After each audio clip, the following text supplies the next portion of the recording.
Assalamualaikum warahmatullahi wabarakatuh. Pada hari ini cikgu akan kongsikan perbincangan soalan 1 praktis sumatif 11 bagi topik daya dan gerakan untuk sains KSSM tingkatan 4.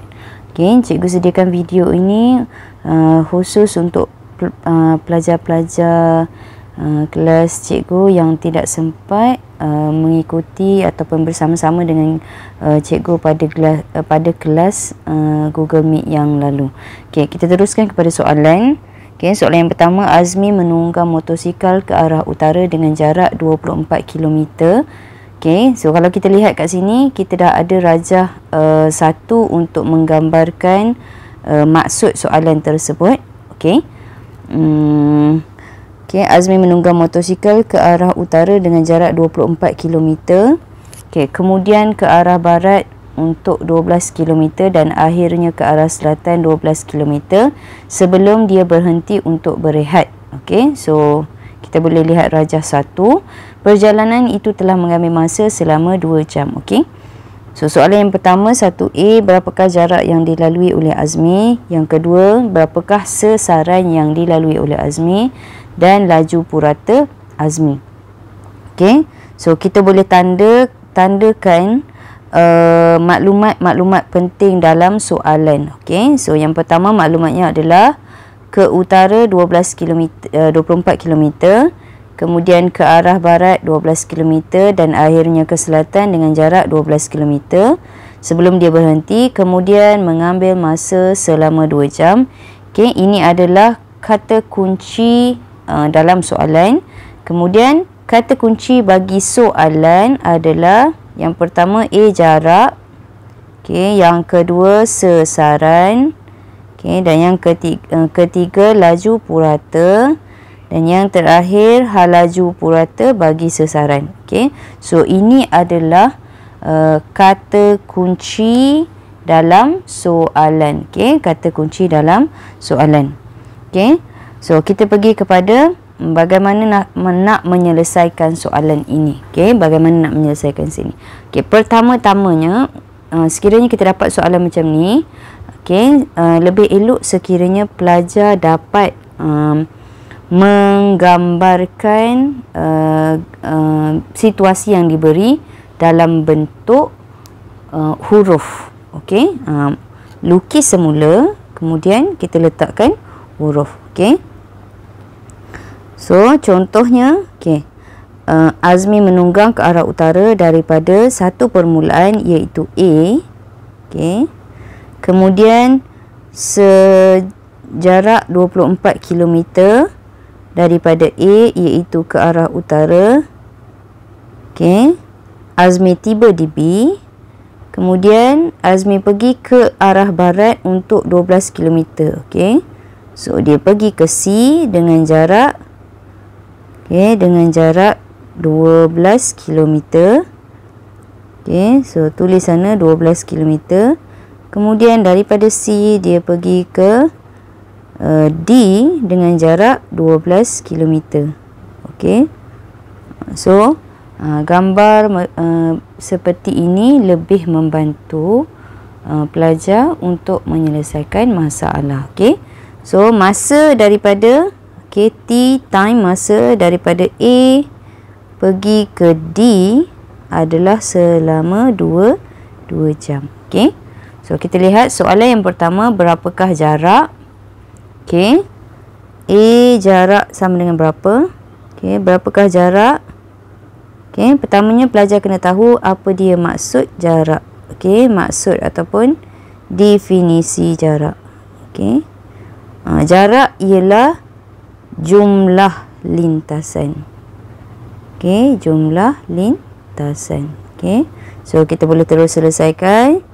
Jarak yang dilalui oleh Azmi adalah 24 km tambah 12 km tambah 12 km. So kita dapat 48 km. Selesai. Seterusnya soalan B. Soalan B. Soalan B adalah sesaran. Maksud sesaran.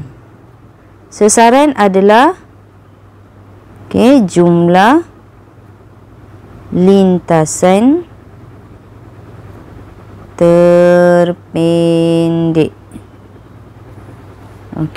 Ataupun lebih tepat adalah jarak lintasan terpendek.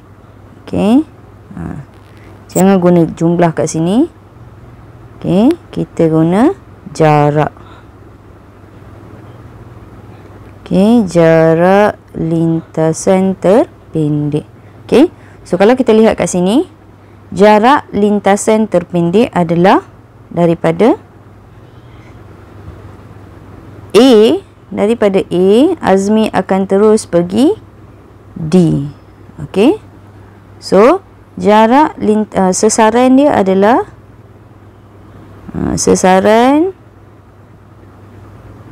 sama dengan jarak AD. Jarak AD. Ini adalah sesaran. Kenapa jarak AD? Kerana sesaran ialah jarak lintasan terpendek.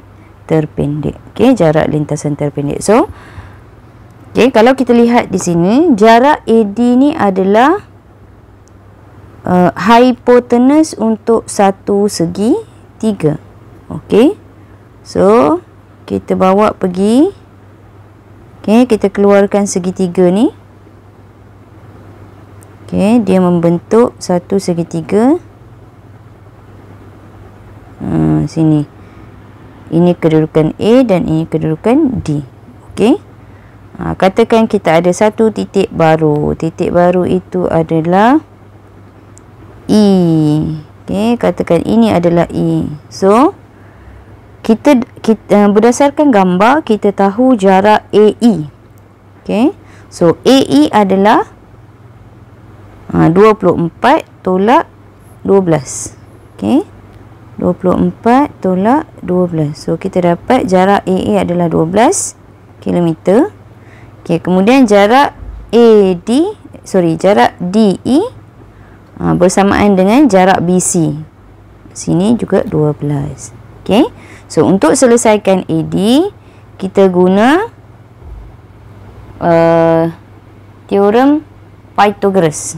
Teorem Pythagoras, di mana AD ni adalah hipotenus untuk segitiga AED. So, AD kuasa 2 bersamaan dengan 12 kuasa 2 tambah 12 kuasa 2. So, AD bersamaan dengan punca kuasa 144 tambah 144. So AD kita dapat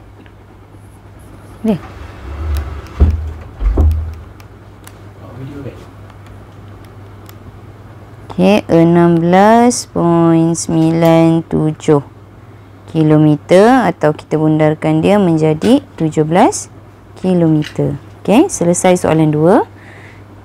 Untuk soalan C dan D. Soalan C. Soalan C, laju purata. Laju purata sama dengan laju purata sama dengan jumlah jarak bahagi masa. So kita ada jumlah jarak daripada soalan A, iaitu 48 km, bahagi dengan masa iaitu 2 jam. Dan kita dapat laju purata bersamaan dengan 12 km per jam. Seterusnya soalan D. Soalan D, hal laju purata. Hal laju purata sama dengan sesaran